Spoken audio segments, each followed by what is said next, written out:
And we're live. What's up, guys? Today is Tuesday, September 10th. Coming at you live from Dallas. A couple big things coming up. Next Thursday in our office, REIF, open office. Come on out. This month we're focusing on acquisitions. So if you're in real estate, anything you want to network, you're a real estate professional, you do loans, you're a contractor and you need some business, all of this, right? Great event. Come on out. It's free every third Thursday right in Farmers Ranch. Sorry, I'm a little out of breath. I just moved the table and I am not in shape. In case you didn't notice, Tommy's messing with the filter. All right, we're good. After that, right, next month is Halloween. And, drum roll, we have our second annual charity golf tournament, okay? This is in Dallas. I was trying to think of what actual city. It's in Dallas at Bear Creek, Halloween. It's going to be a full-on event, right? It's going to be everything. We're going to have a Halloween costume. We're going to raffle off a gun. All proceeds are going to help toward Cowtown Warriors. Cowtown Warriors helps veterans in North Texas. Again, 100% everything that's raised is going to help veterans. So if you're in Dallas, you're in DFW, you're in North Texas, hell, you're in Texas. I don't care if you have to drive for the weekend. Come on out. It's an open invite. We are also looking for sponsors. So if anybody in the area knows anybody that wants to partner, wants to, give into charity, reach out. It is for a great cause. What are we all going over today? I got too much going on with screens. Today is a good one, right? It is flips. I'm going to go into flips in depth, okay? I don't care if you're not a flipper, okay? This video is still geared toward you. If you're a real estate professional and you're trying to understand flips, if you're trying to understand the mind of an investor, how an investor thinks of things, right? How they should think of things, how they should look at properties and deals and numbers, this video is for you. I'm going to be going over everything. So as always, drop comments. Let me know what questions you got. If you have anything that you need help with, drop it in the comments. If I say something and it doesn't make sense, drop it in the comments. I'm going to start off on a really boring subject, and that is money. In particular, financing. So I know flips and wholesalers, what the hell does financing matter, right?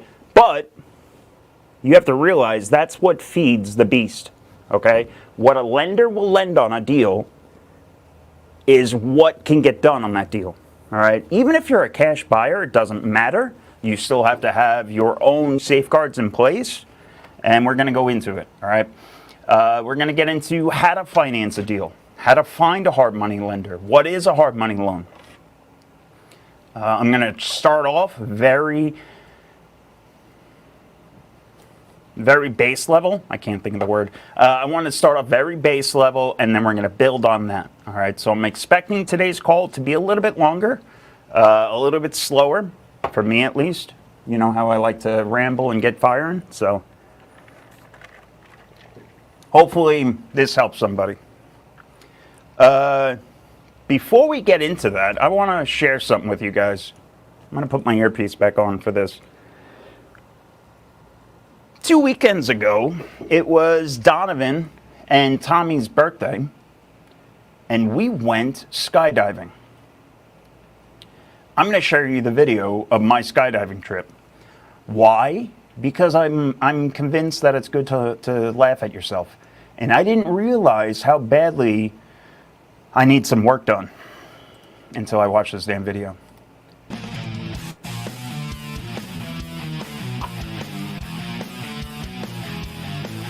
Skydive Spaceland, Dallas. It's an amazing place just north of Dallas. If you're in the area, go there. I have no affiliation, nothing, but we just went there and they're amazing.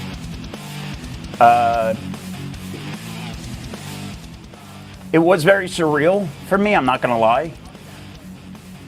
Jumping out of an airplane wasn't something I've ever wanted to do. How's it going? Tom, get over here. Tell me, why do you have a harness on? What are we about? None of this really matters. I don't really care about this, but it's not something that I ever thought I would do. Would I do it again? Yeah, I wasn't scared at all. It was very liberating, right? It was fucking surreal, jumping out of an airplane, all of a sudden you're falling. I'm not in a rush to do it again. We got very lucky on this day. Don't ask why.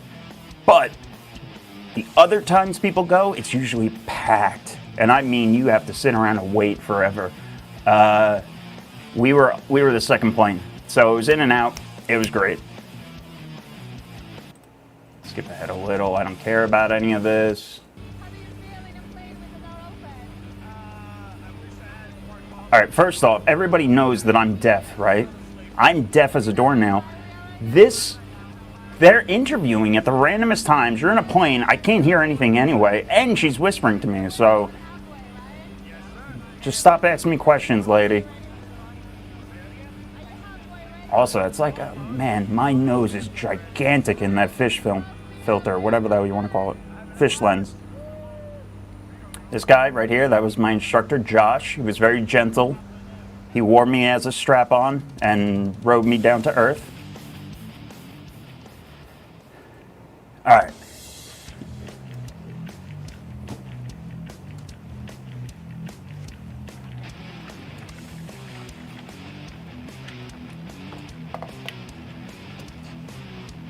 That's a very weird feeling right there, because it's, now is the time to back out. If you are going to back out, I didn't back out. You're not allowed to back out, pretty much. They're going to force you out.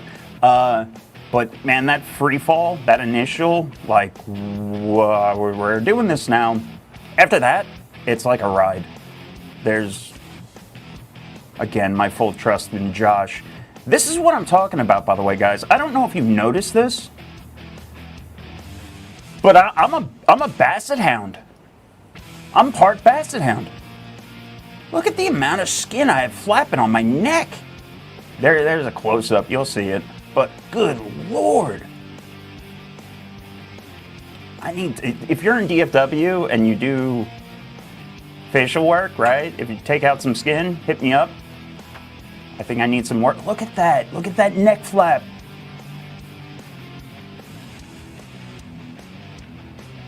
They do a close-up, don't worry. Josh's wrist cam. I'm not going to let you miss it. Look at this.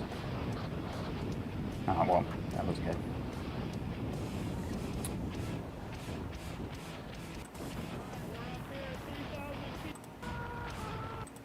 That was it. They land, they ask you more questions. Oh, this is what I was getting to. Oh my goodness. Hope to see you back. Great job.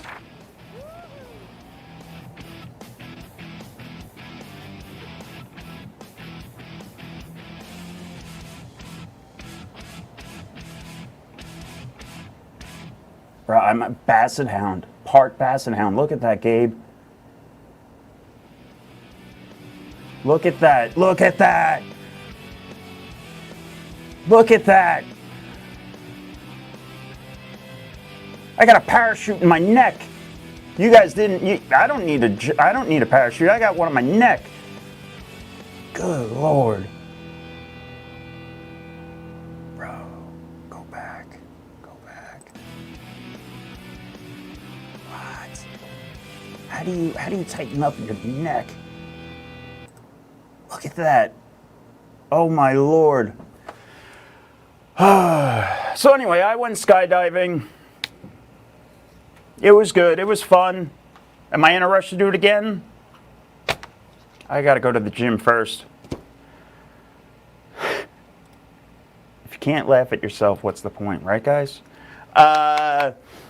What are we talking about today? We're talking about flips. I want to pull up my whiteboard, and I'm going to get into it. All right, it's going to be a good day today. All right.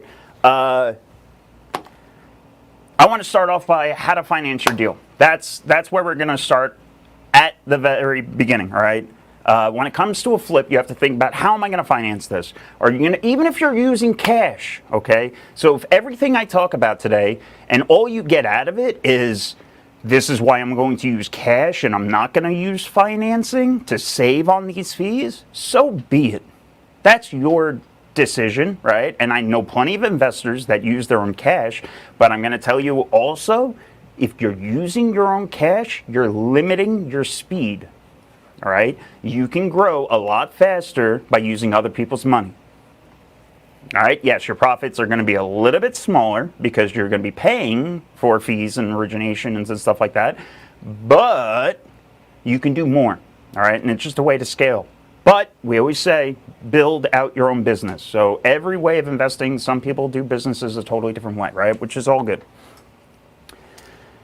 So how to finance your deals? That's the first question. How do I finance this deal?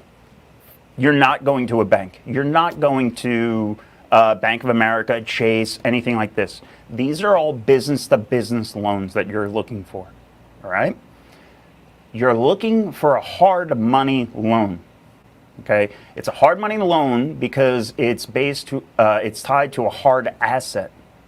There's nothing hard about hard money, but it gets its name because it's based on a hard asset, all right? So they're going to be lending based on the investment property, all right, so the subject property.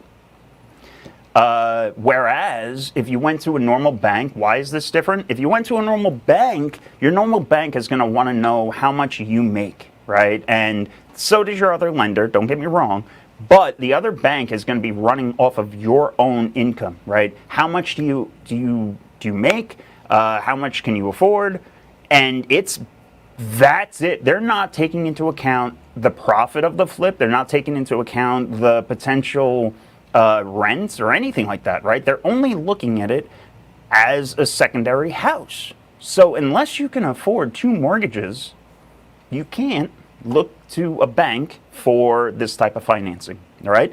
Also, these loans are going to be very fast, very quickly funded. The typical hard money loan, I would say, is 14 days. Let's just say 14 days for some form of underwriting process. You can get them done quicker, okay? Reach out to Kelly Smith at Easy Street. I know she can get them done a lot quicker than 14 days. They are a hard money lender, but they're private money. So I'm going to put a little segue into there, all right? Let me just start using the marker, right? We have financing.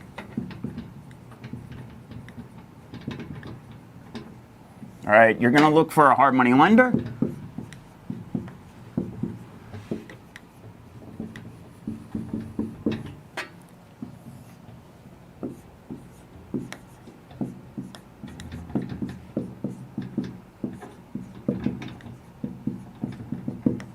You're going to look for a hard money lender or private lender. Can you guys read that? Do I have to scoot it? Scoot it, pivot. Oh, it was good. Sorry. Sorry, guys. So you have financing. You're going to look for either a hard money lender or a private lender. Everybody wants private lenders, okay? Let me just tell you that right now. Everybody in the world wants private capital. You know it's a good day when the whiteboard comes out. Everybody wants private capital. You can find a hard money lender that is also private capital.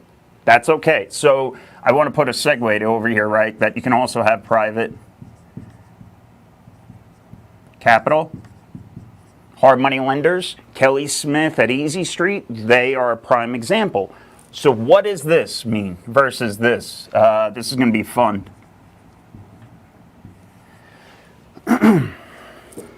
On a breakdown with this, all right, Kelly Smith, Easy Street Capital, private capital.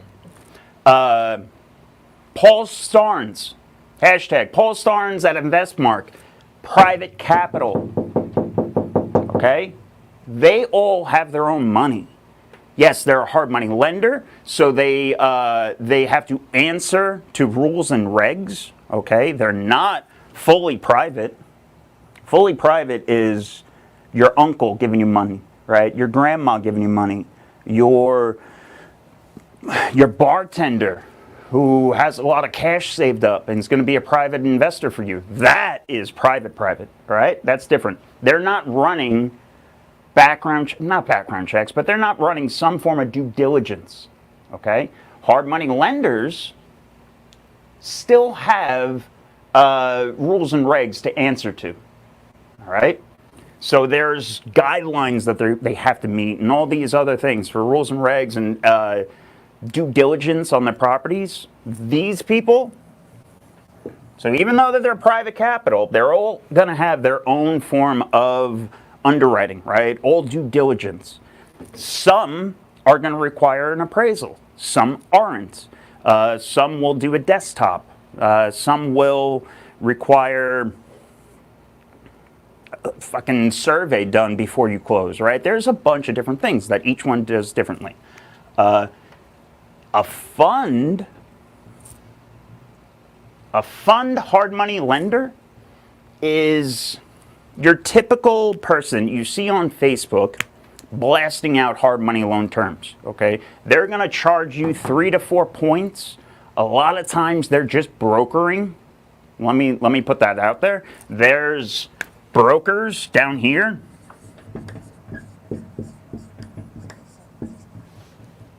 There's brokers down here that when you work with them, they're just going to use one of these services to fund your deal. They're working as a real estate agent in a sense, and all they're going to do is they're going to make the 3% origination, and then they're not making anything on rate. They're not making anything on holding costs or anything like that. They're just making a quick. They're the wholesalers of fucking lending. So try to avoid them. Always try to find private capital hard money lenders. Okay? How do you find private capital hard money lenders? I'm not going to segue here. I almost just did. You're going to go to the American Association of Private Lenders. Apple. Go in Google. Type in AAPL. American Association of Private Lenders. Okay? They are the governing body of hard money lenders. Okay? They meet every year in Vegas, and it's a big old blowout. You will find a bunch of funds for them too. Okay? So what's a fund lender? Civic. Does everybody remember Civic back in the day? By Civic, I mean, by back in the day, I mean a year ago before they went on under. Civic was a typical fund, okay? They had a bunch of investor money. They did loans. Then they turned around and sold them on market or to on Wall Street, right? They're offloading their paper. They're going to have longer closing times. They're going to have a lot more due diligence when you're working with these type of lenders. Why? Because they need to sell the paper. All right, think of it that way. They're going to do a loan for you. They're going to hold on to it for a little while. They have a lot more skin in the game, right? Not skin in the game. Sorry, that's a horrible expression because these people have all their skin in the game. They have volume, right? That's what I'm trying to get to. Mounds of money, okay? Does that make sense to everybody? Does anybody have any questions on that? So the first thing you're going to do is whatever city or state you're in, all right? I know somebody that did 25% down is paying 12% interest on a flip, and there's no rehab. There's no rehab budgeted in there. They are $80,000 out of pocket into that rehab themselves. Okay? You can do this type of loan, by the way. I know plenty of people that do private lenders on these type of terms. It won't be this. Okay? If you're confident in your repairs, You don't need the money. You can do a high down, meaning that you're going to do high equity, right? You don't need a lot of money. That's okay. But fucking, you should be paying 7 and 9%. I don't know if that works. Yeah, you can see it. 7 to 9%, I would say, in that type of loan. So this person that I know, unfortunately, it was their first deal. They just didn't know what terms are reasonable or what are standard, as we like to say. So yeah, they got a hard money loan, but I wouldn't call it a standard hard money loan. That really is beating them up. So all you do is you go to Apple, AAPL, right, American Association of Private Lenders, and you're going to type in your city, state, or go into Google city, state, AAPL, and find an approved lender, right? Go directly to the source. If you guys need a lender in your area, let me know, and I'll find you one. Let me just put that out there. So if anybody ever needs a lender, just drop it in the comments, and we'll make sure you get a credible lender.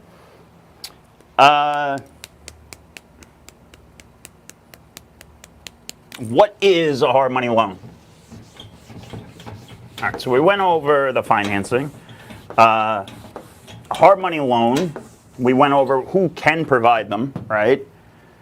The typical hard money loan is going to be 70 to 75% of the ARV.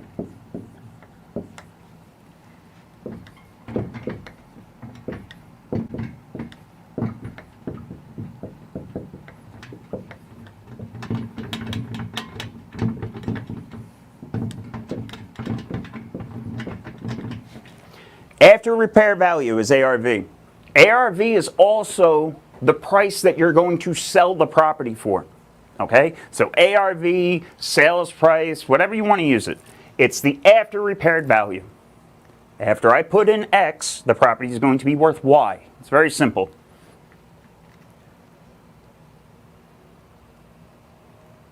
Where? What city, state? That's the problem. We're going to get into this right now. 75% is the max you will find a hard money lender. All right. So if you want to talk about the chance, right? I need a reliable lender that's willing to take a chance. This is the chance that they're going to give you, max. And they're only going to give you this if you're refinancing it. Okay? Why?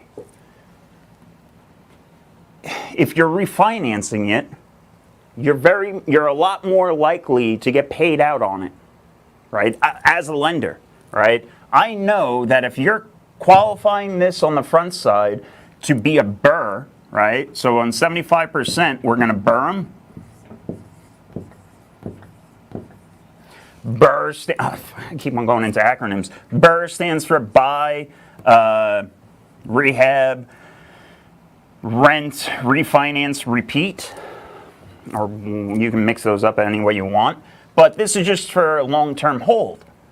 If I'm a lender and I'm going to give you 75% of what this property is worth, I'm more likely to give you 70. But yeah, I'll push it up to 75 if you show me that this is going to qualify as a refinance. If you come in and you have a lender that you've already talked to for takeout financing, you know how this is going to get paid off. Okay? So as a lender, I'm putting up, let's just say this is 300 grand. I know my 300 grand is more safe, right? It's more protected, as opposed to giving a flipper 70%. And now I hope, I pray that they did a good enough job on the repairs. They didn't cut any corners. They're going to be able to sell it. Not only are they going to be able to sell it, they're going to be able to sell it for a profit. Okay? On the refinance side, there's no profit that needs to be made, right? There's only the 75 that, like, on the refinance portion, yes, I mean, I'm saying there's that gap. But it's not like they need to make money on it, okay? So you will only find a lender, a hard money lender, typically to push the loan to 75% of ARV. If the house is worth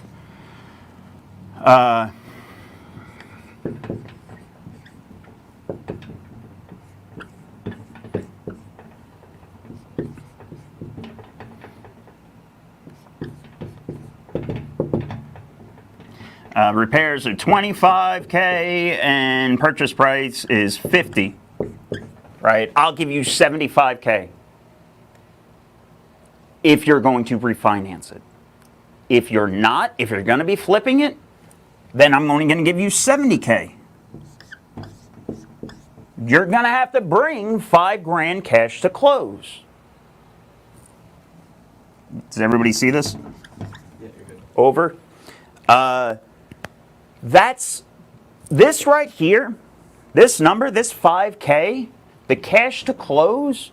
I need you to realize that is your lender telling you whether or not it's a good deal or not. I need you to start using that as a red flag. If your cash to close is high, for some reason your lender is going to lend you $250, but you're bringing $40,000 cash to close, something's wrong.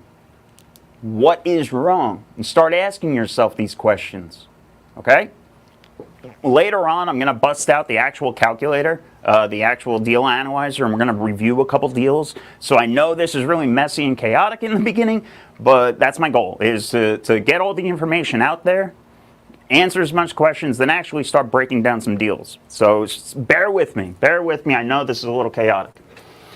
So when you say, Darian, when you say, I want a lender that's willing to take a chance, that tells me a couple different things, right?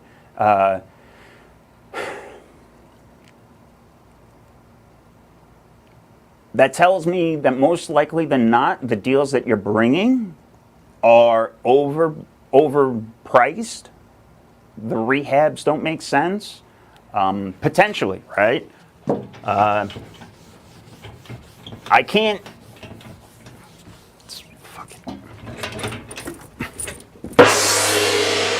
I can't stress this enough. Reach out to Kelly Smith at Easy Street Capital. She's an amazing lender, all right? She will tell you whether or not the deal is good or not. If she's telling you it's not a good deal, that's a red flag, okay? So you don't want your lenders to take a chance, all right? Now, with that being said, I understand that it's hard to get your deals funded. I understand that. I understand that lenders are going to ask for cash to close and skin in the game. That's just the nature of the beast, okay? Yes, you can find a lender that will do no cash to close, but the likelihood of you doing that is far and few between. You're more likely to find a private lender, a private capital investor, that they're going to put trust in you and they're going to do it, right? You're not going to find a hard money lender that is going to be doing it. Investmark Mortgage, they'll do 100% financing, but the deal's got to be a slam dunk deal, right? It has to make sense for the lender just as much as it does for you as the investor, okay? I can't stress this enough. So, and I totally understand that a lot of times out there, their lenders are just snakes. And I guarantee you, you're dealing with more brokers than lenders. You're dealing with the people at the bottom that are just going for quick points and origination. All right, so go up there and try to find an actual lender that's going to be private capital, Darian. Yeah, we can bust out your actual deal. If you want, we can just send me over. All right, so how do you analyze a deal? All right, is that my next question? How to find a lender, how to calculate a flip. Let's go with that. So there's 3 numbers you need to be accurate. Okay? Perfect. 3 numbers you need. You're going to have your purchase price.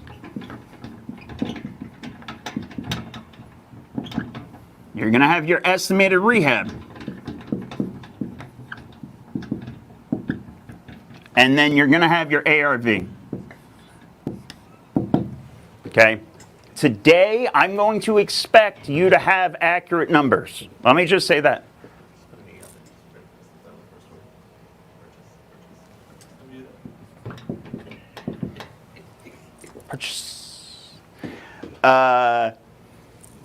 These numbers, don't take them from a wholesaler. When wholesalers send you deals out, you have to analyze your own deals, all right?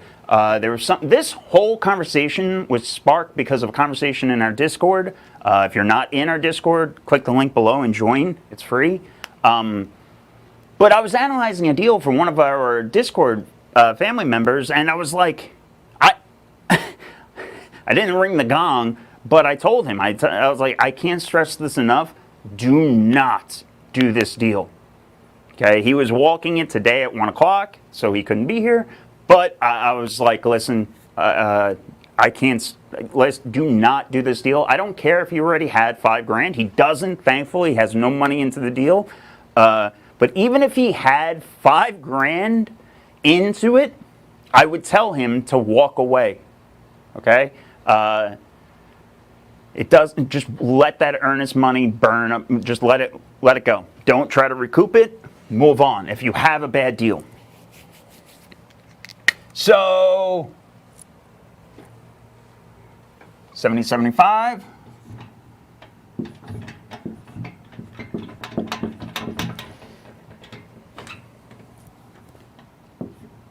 Actually, I'm gonna add one number to this. Donnie, I wasn't going to point you out, but that was definitely aimed at you, right? You learning? I said it too. That's the fucked up thing. I told you not to do that deal, and then you went and put money down on it. 265. All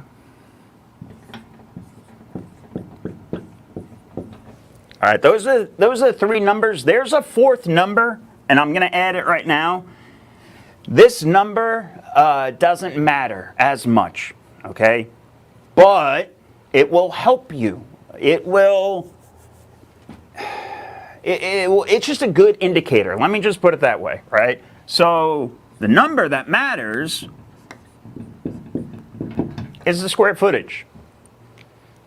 So do you have that number, Darian? Hopefully you do. The reason why this number matters is because it'll help you highlight if your repairs are wrong or if your repairs are right. It'll kind of, there goes a lot of things, right? The square footage, you can do a bunch of different analysis, right? Square footage, how's that, Cuss? That's probably better. Thanks, Cuss. 7. Ooh.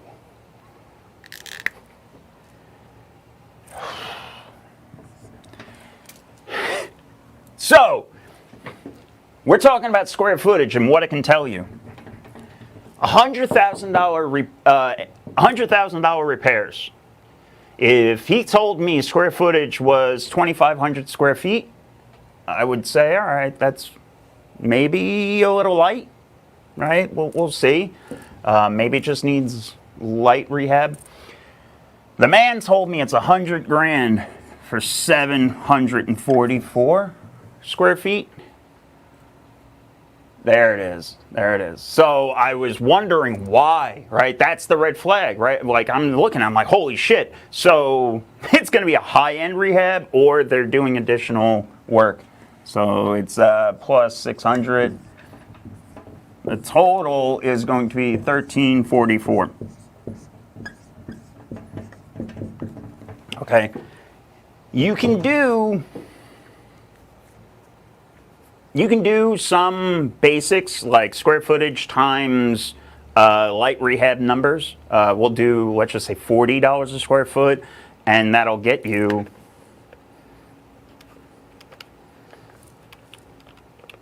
$53,000. So what I'm saying is, let's say you walked a property and it was $1344, and it just needed lipstick. It just needed a good paint job. It needed cleaned up. It needed new fixtures. Nothing. You're not taking walls down. So 53 grand is probably an okay rehab, right? And again, we're just using the square footage for guidance. All right. I went way too far into square footage. All right, so let's start breaking this one down. I can't believe I busted out the calculator to do 77,500 plus 100,000. I did it. Sarah hit me up this morning. She's like, "Why do you always out yourself?" I find it funny. It's hysterical. You have to be able to make fun of yourself, right? 265.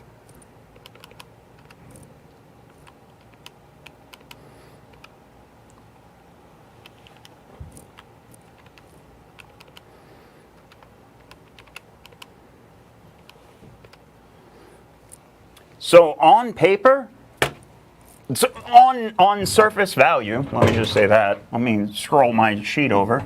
Tommy, can you get me a new marker? So on surface value, blue works.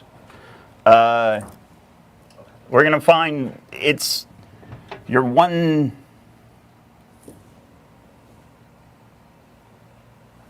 Sorry, I'm trying to remember if it's above or below. So it's 177,500, 265.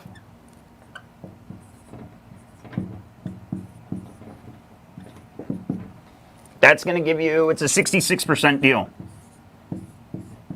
Okay? If these numbers are good. So it's a 66% deal. Your average hard money lender is going to give you 70.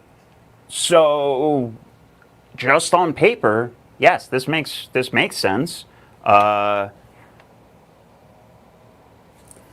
trying to see where else I can get sidetracked with the board on me.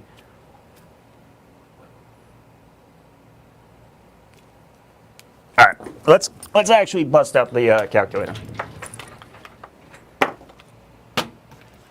Stand by.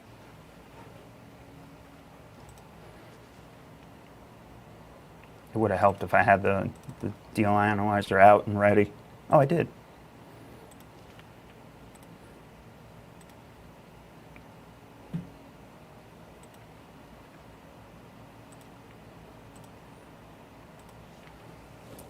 All right. Where do I want to be? Put me down here.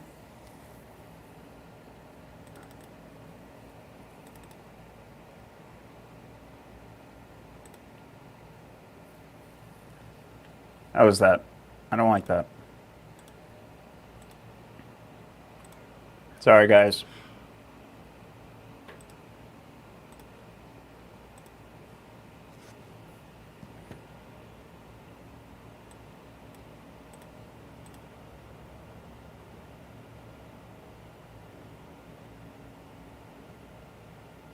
I thought there was like a presenter mode where it gets rid of all that shit, but whatever. Everybody can see the numbers here, right? Yeah. If you guys don't have this yet, honestly, download the resources. It's right below. Click the link, download resources. So what were the numbers you said? It was 265. You have 100 grand in repairs. And you're purchasing it for 77,500. Okay. 66% deal. That's what we just wrote on the board. So your 75% deal is good. 70%, right? You're good. When you go to sell it, these are your estimated selling costs. Okay, you're gonna pay 18 grand, probably more, just to sell the property, right? That's okay though. That's in your estimated, right, budget. You're calculating that already. My issue is when wholesalers don't do numbers right. Okay? I'm assuming you got this direct to seller, right? Because it's so deep. If this was a wholesaler deal, the number on this would probably be like 135, 125. Yeah, that's 115. They would probably push it to, let's just say. Yeah, this is more likely that you would see from a wholesale. You can make 32 grand, right? And I know this isn't your deal, but what I want to get on segue right now, real quick and just show how this deal could be shittier. There's still a profit here, okay? There's $32,000 to be made on this deal, okay? 32,000. What's an ROI? What's the ROI on this? It's still a 14% ROI. From an investment standpoint, is 14% ROI good? It's not that bad. I'm sure there's plenty of people that would be happy with it. And what I want to highlight and really fucking stress here is that it's not good. It is shit. Okay? There's too much that can go bad and go wrong. 14%, 15% for a flip is not enough. I'm sorry. I don't care what market you're in either, okay? All these all these gurus out there, right?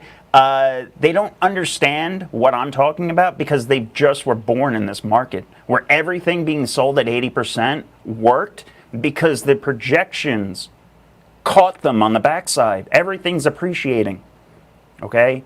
Right now in Dallas numbers just came out. I think Dallas was I'm going to fuck this up. I think it was a negative 0.3%. Negative 0.3% month-on-month appreciation. So, guys, again, we're not riding an upward market anymore. Okay? In all reality, and I say this every day, you're gonna end up selling it closer to these numbers because days on market are going up. Prices are coming down. Things are adjusting. Can you still make a profit? Absolutely, but it has to be at the right price. All right? So, sorry to get back. Sorry to segue so far.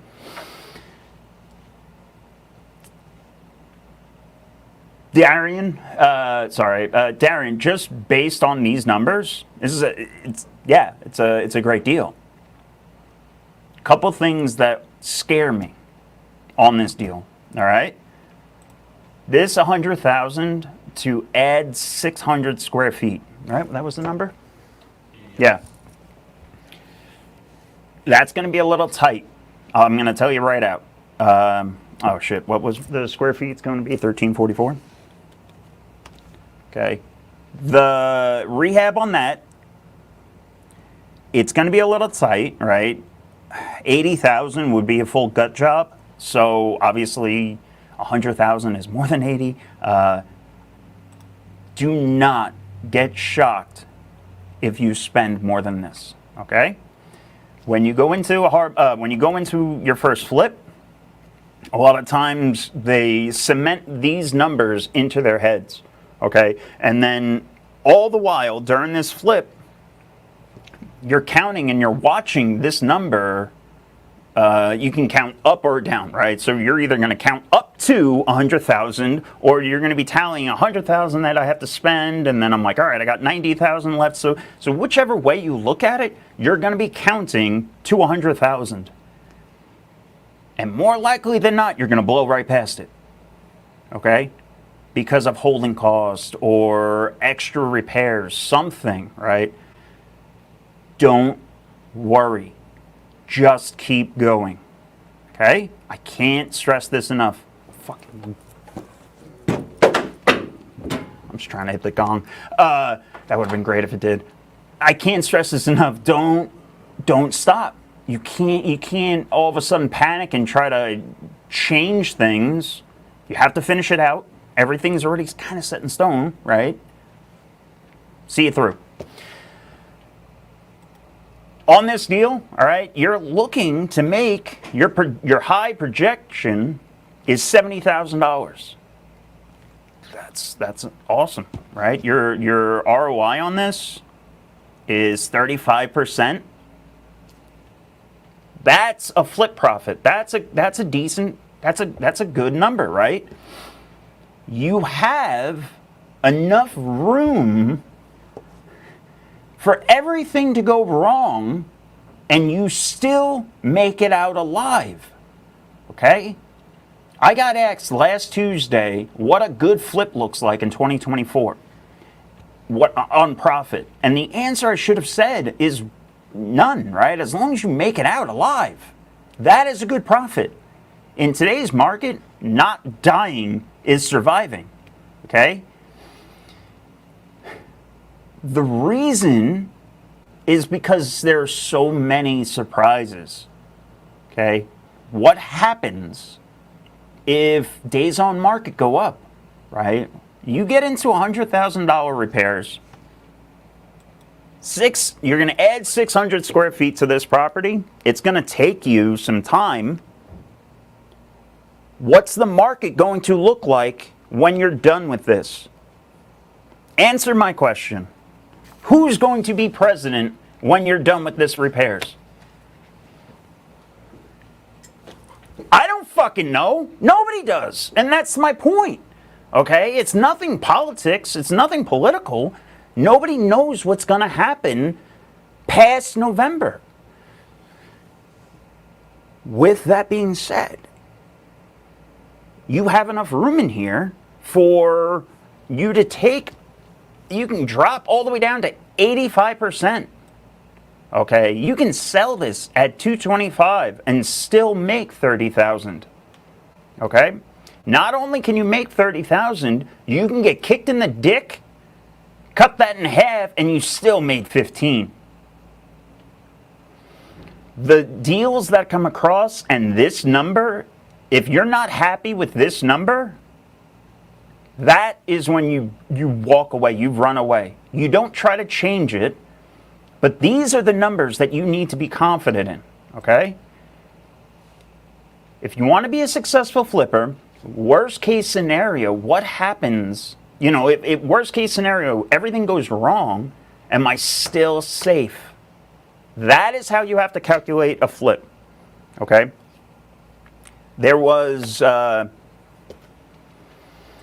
hope this made sense, Darian. And man, I'm not joking. Hit up Paul Starnes. Are you on Facebook? No, you're not on Facebook. Paul Starnes, InvestMark Mortgage. This would be a good deal for them, I'm sure. Let him review it. Kelly Smith, Easy Street. Reach out to Kelly. I'm sure this would be a good deal that she'll fund, right? They're going to offer you terms. Every lender is going to offer different terms, right? So now you have to go out there and find a lender that's good for this deal. You're going to be doing a lot of work. You're going to be doing a lot of... There's going to be a big time frame in here. That's what I'm saying, right? That's what I'm trying to get across. This is not an easy in and out flip. Okay, all right. Time out. Back up.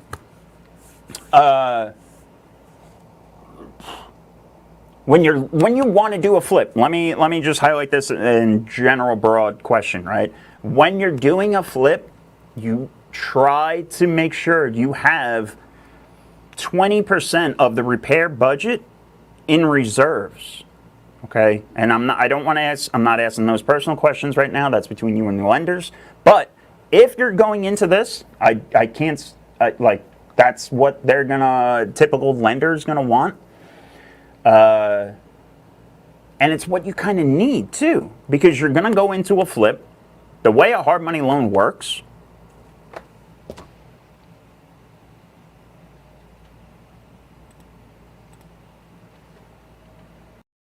oh, sorry, I clicked the wrong one. the way a hard money loan works, right, is they're going to fund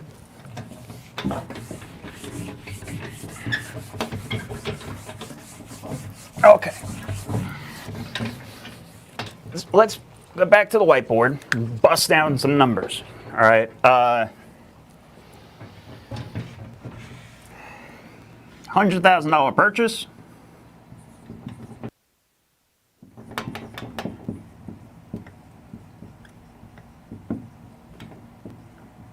I almost forgot the E again.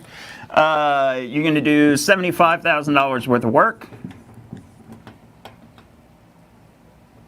Yeah, that works.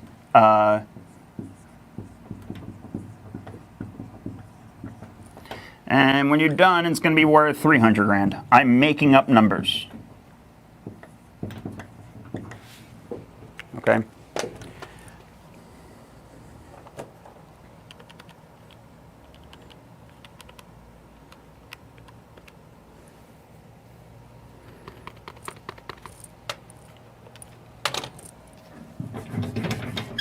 That's too high. I'm gonna change it a little.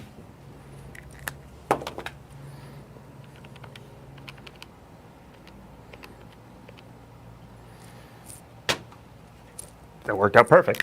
So 270, all right, is your ARV. Your loan, your lender, your typical hard money loan is going to be 70% of that. So that's going to be 175.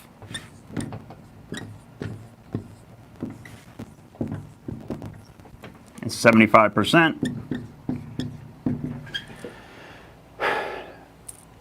They're going to fund $100,000 at closing. Okay, so at closing, $100,000 goes to title, and title does their magic. They wash your money, and you get a $100,000 house now. You get the keys to a house. The other $75,000 that they funded, you're not getting on day one, right? 75 grand isn't going to you to then go put into a property and make it worth 250. Okay, your average hard money loan, the $75,000, all right, back out. Well, I'll go on to that later. The 75 grand, it goes into an escrow account, or it should go into an escrow account. Let me just say that. All right, it should be going into an escrow account, and then you're gonna draw your repairs. Okay, so $75,000 in repairs. You bought the house. You got the keys to it. You just paid a little closing costs, whatever they are, right? Let's just say title. They made you pay for closing costs. Now you go into this property. Now you have to start doing work to it. You're going to spend money, and then they're going to pay you back after repairs are done. Every hard money lender is different in their draw process. So that's going to be one of your qualifying questions when you go to a hard money lender and ask them, what's your draw process? How quick can I get my money? I know draws that get canceled, right? During COVID, one of the biggest things that we saw were so many brokers and funds, the brokers and funds that we were talking about before, they just stopped distributing repairs, the repair draws. They just held them back. It's up to the lender. Discretion.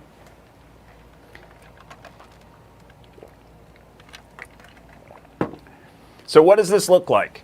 It looks like you're going to go into the property. You have an agreement with that lender. You're saying, hey, for $75,000 worth of work, I'm going to get all of this done, and at the end, it's going to be worth $250,000. So beforehand, you're going to have an entire scope of work that you gave to your hard money lender. And they're going to have it right there next to your $75,000. And every time you call them up and say, hey, hard money lender, I need some money. I just did X, Y, and Z into the property. They're going to say, okay, what work did you do? What line items? And I'm going to pay you out per line item. Okay? It's work done and not materials. What does that mean? Work done and not materials. If you are going to get a roof replaced, and let's just say it's $15,000, and it's in the repair bid, $15,000 for a new roof. Okay, shingles get dropped off. You paid a couple grand for shingles to get dropped off. You can't ask for repairs. You can't ask for a draw for the material until they're on the house, until they're installed. Because what happens if a hard money lender pays you or pays Home Depot for them, right, or whatever, and then next thing you know, they get stolen outside of the property? What happens if it was $5,000 out of the 75? Now you got $70,000 left in the budget, but the work still wasn't done. Okay, so when you're trying to analyze what work gets done, it's work done, not materials that they're going to pay for. Okay, you're going to go to them and say, "Hey, listen, Mr. and Mrs. Lender, I just did the kitchen, I painted it, I did all new cabinetry, I did floorings, yada, yada, yada, excellent." And you literally go over them. All of that equates to $25,000. They're going to go out there, typically it'll be either photos, they're going to inspect it, make sure everything that you said was done, and then they're going to wire you the amount that was predetermined. So if it was 25, now you have 50,000, right? So you're 25. So now you have 50K in the kitty, right? And this is why it gets very stressful, because you're constantly watching the repair budget. And man, things add up. Holding cost, right? Holding cost. Fucking lawns, just right. Keeping the power on, right? Like everything costs money, and there's so many things that people don't take into account. So, was 6 months of paying the electric bill accounted into this? I promise you it probably wasn't. Hopefully you did. You're not going to get paid back out on it. It's not like you can say, "Hey, listen, I just paid the electrical bill $7,500. No, it doesn't work like that. But it's a necessary evil, right? You need to pay it. Usually it's not calculated in, but that's why, again, we're always hedging for the 30% or 35% in Darian's deal, right? Where now all of a sudden, if you're missing something, there's enough room for error for you still to be profitable, for you still to make sure that no matter what, even if it wasn't a successful flip, you're deep enough into it that hopefully you can refinance it. But if you're trying to max it out to 75% and pushing it to 80%, you're going to be stuck with that fucking property for a long time. I can pull up Facebook posts right now. I can go through them in full and just show people that are stuck with properties that they got into, they can't refinance out, and now they're getting foreclosed on by the bridge lender, by the bridge financing, by the hard money lender. Okay? Literally, you can just go out there and look at deals all day long. So,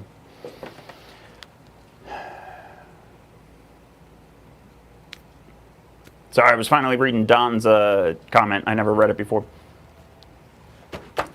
A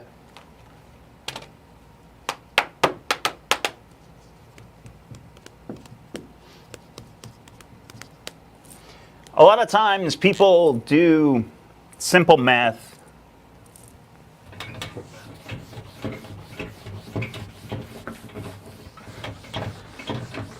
Wholesalers hate percentages.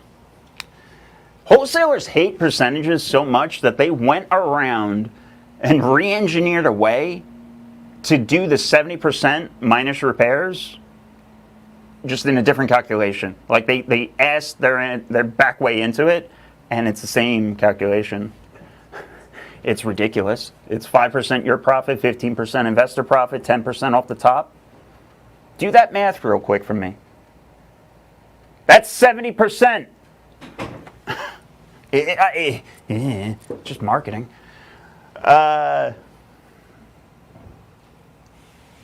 Insurance. Yes. All right, so give me a second here. Sorry, I had some questions pop up. So Rick is asking me, what about insurance? I see that as killing profits. Yes, specifically on the refinance side too. Creative deals. We're seeing a lot of people trying to get things under sub twos. Oh my God, wholesalers are trying to sub two everything right now. And the first thing they don't realize is taxes, insurance is adjusting and blowing up the deal. Go over how and what needs to be factored in to roll it over as a rental worst case scenario. Roger that. Before I do that, I want to finish up with the closing costs. So, where's the deal? 285. Jesus.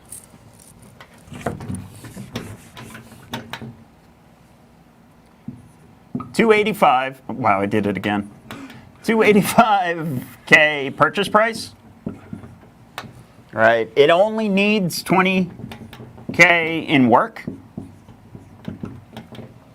And at the end of the day, it's going to be worth $365.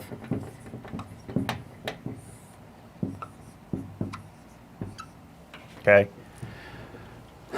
A lot of wholesalers, I can go through my email right now and just go like scroll through, and I'm going to show you wholesalers doing this type of math and saying it's good enough, right? So they're going to just, this is literally a 305 all in, right? And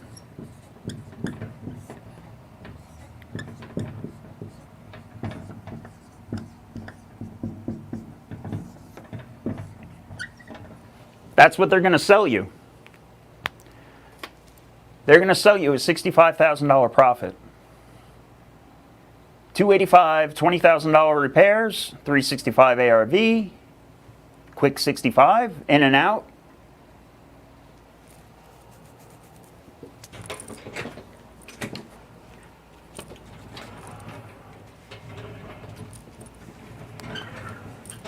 Keep that over that shoulder for me.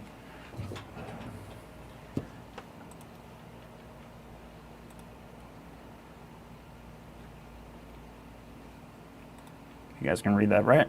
What were the numbers? 365.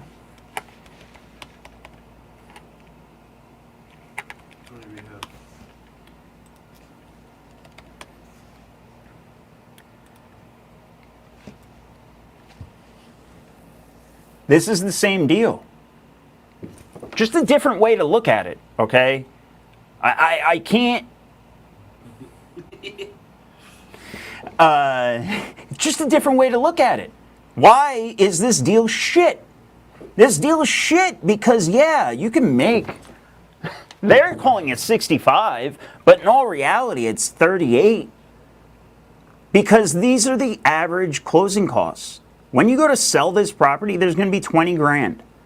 All right? That's 3%. I was going to list it all dramatically on the board, but I'm a little done with the board for right now. 3% to sell it. It's going to be $10.95, $10,950. Title policy is going to be $4,300 on average. Escrow fee, right? You're just closing costs. That's already eating up more than anything. What happens if this sits on the market? What happens if this $20,000 repairs goes to 40? At what point are you going to lose your ass? Now, I'm stuck with this property. I can't sell it without paying money. Okay? So what are my options?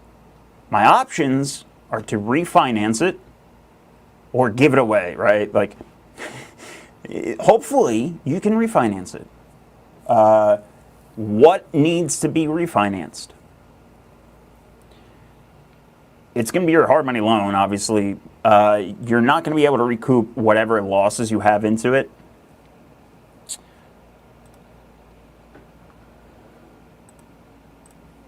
I'm trying to think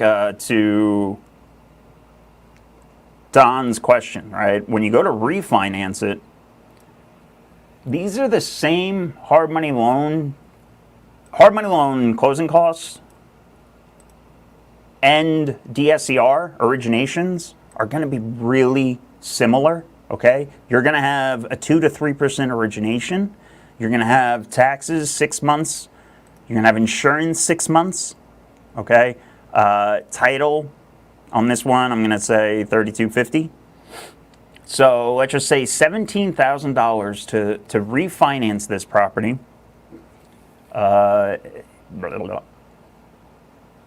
You're all in at $325.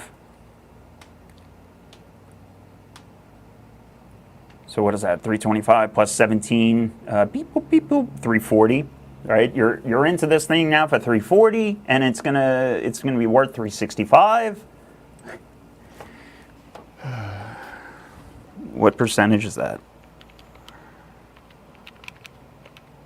It's a 93%. Do you guys do you guys see how fast things can go wrong? And like, it doesn't take much on the number side for it to swing from a good deal to a bad deal. So anytime you're looking at a wholesaler's deal and it's more than 75%, tell them to go pound sand. Show them what it needs to be for your offer and make it. That's it. And move on with it. Don't get into a pissing match with a wholesaler.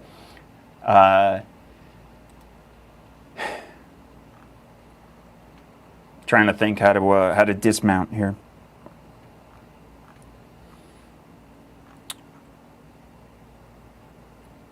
Does this make sense? I know I've been doing a lot of rambling, but the first part is I want to make sure that my autistic ass has been making coherent sense the entire time.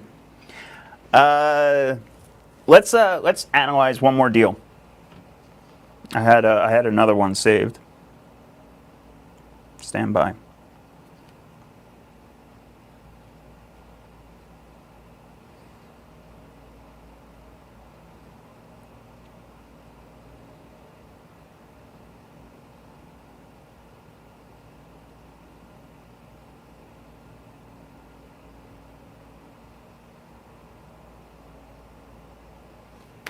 Did I do that? No, I didn't. That's right.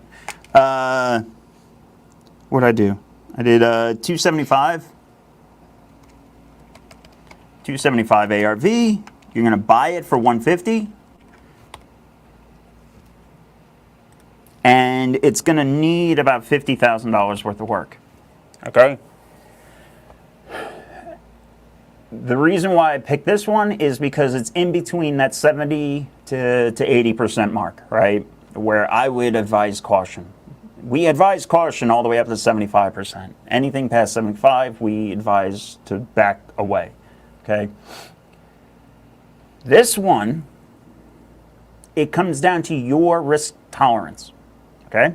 So on this deal, let me go back. I don't know if Darian's still here, but let's just say on this deal, if you were going to finance it, there's going to be an overage of $7,500. That's going to be additional cash to close. So it's going to be your original hard money lender's cost of, I didn't realize I had that all the way up there, of $10,000 on this deal, right? This is your standard fees, $10,650 plus 6 months taxes, 6 months insurance,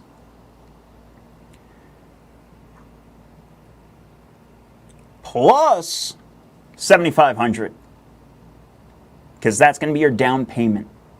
On this example behind me, right, now there's a difference. Now your lender is not lending enough, okay?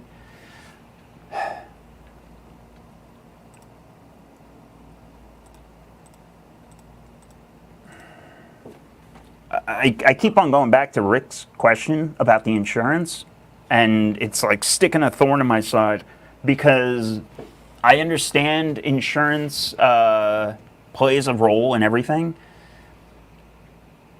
Your deal should never be tight enough where insurance is the deal breaker. Okay? I know it happens all the time.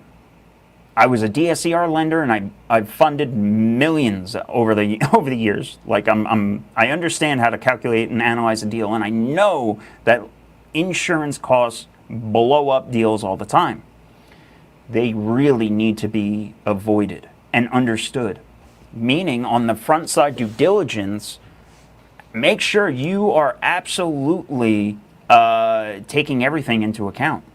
Calculate your insurance, right? And adjust your purchase price accordingly, right? Like that's the answer, is your deal, your purchase price has to be lower, okay? I understand there's deals that are offered out there, and then it makes a slam dunk case until you add in the insurance. Well, guess what? Now it's not going to cash flow if you were holding it. It's not going to make it worth your while to close on it, because it's going to cost you an arm and a leg to get it funded. All right. A lot of times, especially like Don's saying in Florida, you can't get insurance on some properties. Okay. Flood insurance is through the roof. You can pay 10 to 15 grand annual in flood insurance. If you don't have that calculated into your deal because you didn't realize it was in a flood zone, that's on you, right? So it comes down to the due diligence on your side, making sure that it's going to that the deal makes sense, okay? Oh, that was what I want to finish on. Okay, I got it, Tommy. Stand by.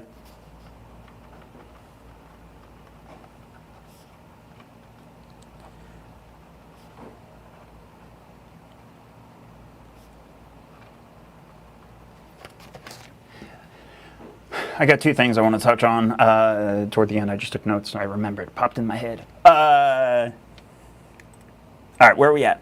On this deal, it's a 72% deal. I'm going to be bringing $7,500 additional.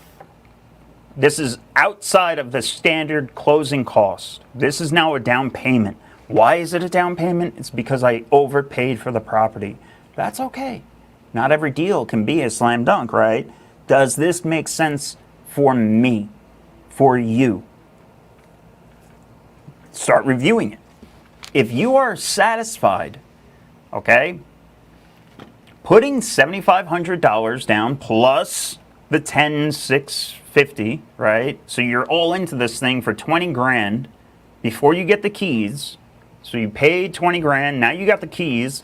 Now, remember the draw process?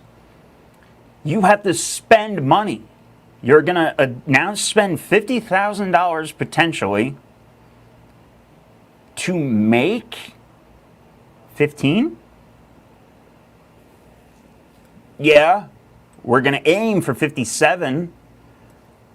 Are you really going to make it? I don't know. But if I say worst case scenario, is it worth me risking the 20 cash to close plus the additional 50 to make 15? It's a, where's the ROI right here? It's a 26% ROI. This comes down to you. This comes down to your risk tolerance as a business owner. Okay? I can't tell you how to do your business, right? Your flips. A $50,000 repair budget, it's probably going to get done 45 days. You're going to list it, find out what your average days on market are. If you're in Dallas, I think we're at 51 days. If you're in San Antonio, Houston, I think it's closer to 71 days. If you're in New York, if you're in Florida, I have no idea those markets, okay? So ask yourself, if at the end of this $50,000, if this thing sits on the market for 180 days, what happens? Am I okay with that? I know so many people that get 12-month hard money loans, and that's the only term you should get. You can get longer. You can get 18 months and such like that. Do not get a 6-month hard money loan. Things happen too quickly. I don't care if you're going to be in and out of it in 30 days. There's another lender out there that'll do a 12-month term for the same deal. I promise you. But what happens? I know so many people right now that go and get 12-month terms, but they only have about, I would say, 6 months to 8 months before the deal blows up in their face. Meaning that it can't stay on the market for that long, right? They're not hedging their bets enough.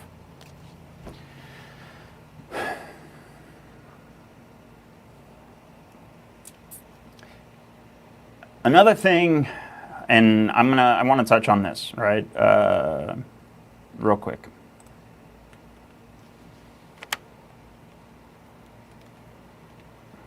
Okay, that made sense.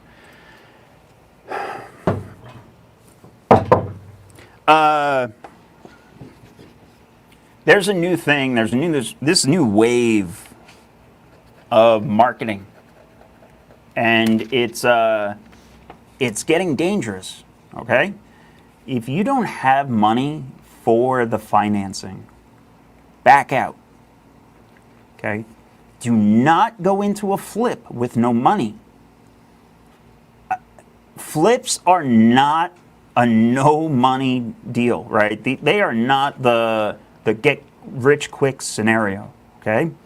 I'm seeing a lot of creative financing opportunities for investors because people can't afford the financing. What am I talking about? This $10,000 plus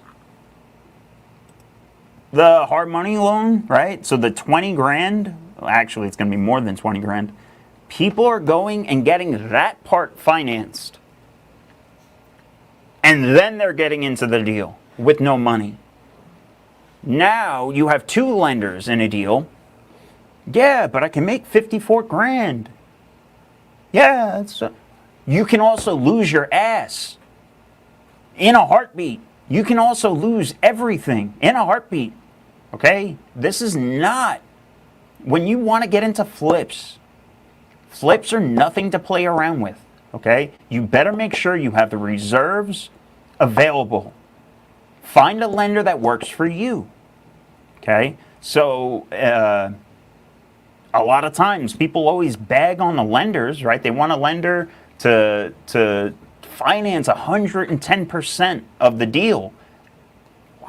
Why? Why would they do that? Why would anybody why wouldn't the lender just go do the deal themselves, right? Like, no, you have to think rationally. Okay? And if your first step to get into a flip is to borrow money from gator lenders to get your deal done and just transaction funding or anything, right? Guys, I can't, don't back your ass into these type of deals, okay? Don't get into deals with a JV partner and the deal doesn't make sense on the front side. My whole point of this was to draw enough stress to the numbers, okay? The $60,000 profit. Hell, last week I showed one that was $100,000 profit, and I still would not go near it with a 10-foot pole, okay? Because at 85%, it was negative. It was red. And 100 grand, yeah, 100 grand sounds sweet, but the risk is too much, and you're gonna end up underwater, not be able to get out of the property, trying to then refinance it. I hope this was helpful. Oh man, I always do that wrong. I hope this was helpful. I know it was mostly just me ranting and whiteboarding, but that's always fun. Trying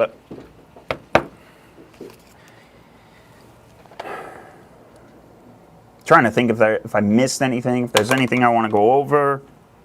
Did you do the rental thing, Doc, after that? I kind of did. Not really. It's just the taxes and insurance. You have to worry. It's the PITI, Don.